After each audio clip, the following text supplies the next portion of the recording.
여러분 안녕하세요. 부동산 보트 7섬 김화연 점성가입니다. 공인중개사 민법 청긴 누설을 시작하겠습니다. 핵심 26 저당권 1. 저당권으로 담보한 채권이 시효완성 기타 사유로 인하여 소멸한 때 저당권도 소멸한다. 2. 저당권은 그 담보한 채권과 분리하여 타인에게 양도하거나 다른 채권의 담보로 하지 못한다. 3. 원칙적으로 과실에 대해서는 저당권 효력이 미치지 않는다. 다만 저당 부동산에 대한 압류가 있은 후에는 과실, 차임 채권 등에도 저당권 효력이 미친다. 4. 저당권 효력은 저당 부동산에 부합된 물건과 종물에 미친다. 5. 저당권 효력은 저당권 설정 당시에 이미 부합되어 있었던 것이든 저당권 설정 후에 부합된 것이든 부합물에 그 효력이 미친다. 즉, 건물의 증축 부분이 기존 건물에 부합된 경우 기존 건물에 대한 경매 절차에서 경매 목적물로 평가되지 않았더라도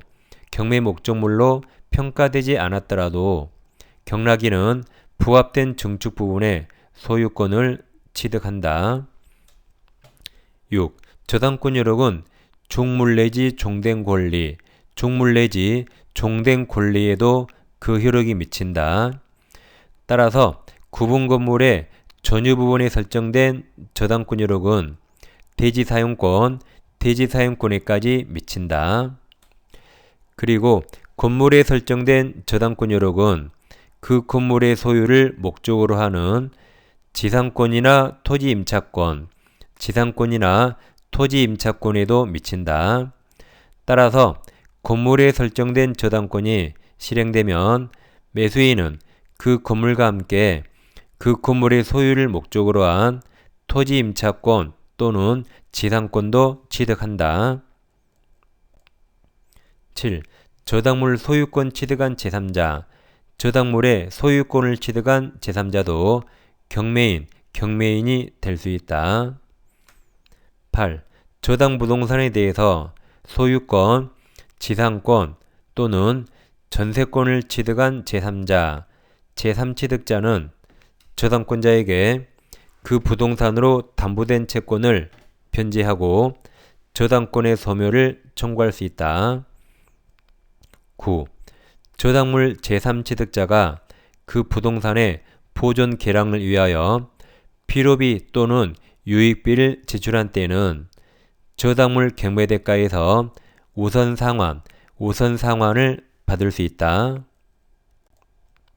10. 용의권이 저당권 실행에 의하여 소멸하는지 여부는 경매를 신청한 저당권자를 기준으로 하지 않고 그 부동산 이의 최선순위 저당권, 말소기준권리와의 우열에 의해서 결정된다. 다만 분묘기지권, 유치권, 법정지상권은 말소기준권리보다 후순위인 경우에도 매수인이 항상 인수한다. 예컨대 1번 저당권, 전세권, 지상권 또는 대항력 있는 임차권 등 2번 저당권, 유치권이 차례로 있는 경우 2번 저당권에 의한 경매가 행해지면 유치권을 제외한 모든 권리는 매각으로 인하여 소멸한다. 즉 1번 저당권이 소멸하므로 전세권, 지상권 또는 대항력 있는 임차권 등도 소멸하고 전세권자, 지상권자 또는 대항력 있는 임차인 등은 매수인에 대하여 대항할 수 없다. 11. 근저당권에 있어서 실제 채권액이 채권 최고액을 초과하는 경우 채무자인 근저당권 설정자는 채권 전액을 변제하여야 근저당권의 말소를 청구할 수 있지만 제3취득자 또는 물상보증인, 제3취득자 또는 물상보증인은 채권 최고액, 채권 최고액까지 변제하면 근저당권 등기 말소를 청구할 수 있다. 12.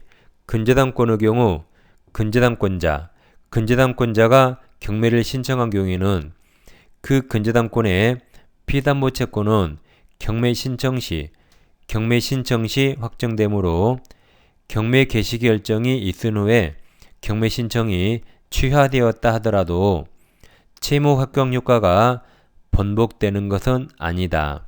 한편 후순위 담보권자가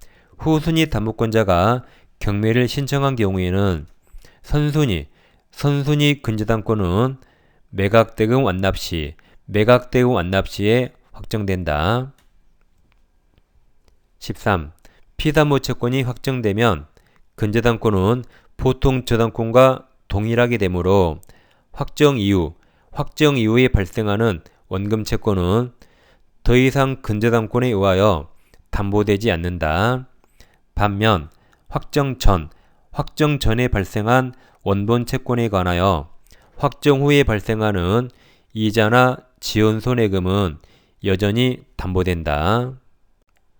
이 시간에는 근저당권을 공부했습니다. 감사합니다.